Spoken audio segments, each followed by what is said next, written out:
Okay, so here's how things work when building a custom home in a community.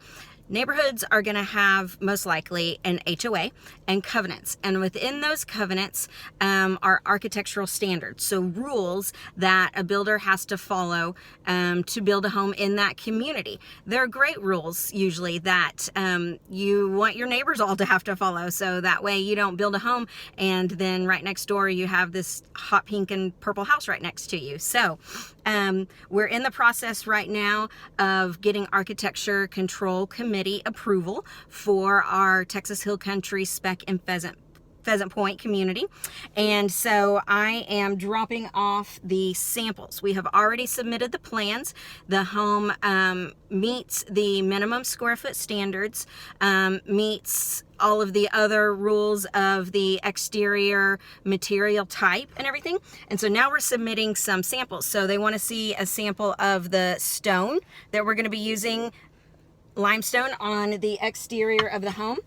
They want to see paint samples of what color, it's hard to see, what color we're planning on painting the exterior of the home.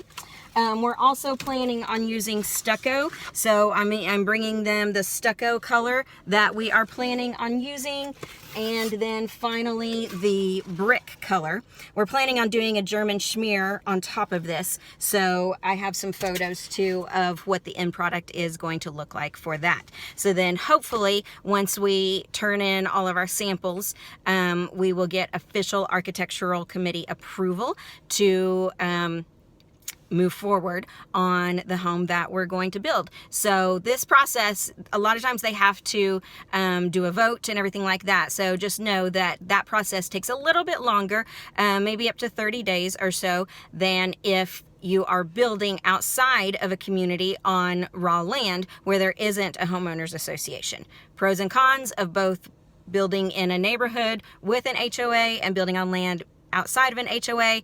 We'd be happy to explain those to you, the pros and cons. So touch base with us and we will let you know. How about you guys? Do you live in an HOA? Do you want, when you build your custom home, would you prefer a community that has an HOA and covenants, or would you prefer to be on raw land where you can do what you want?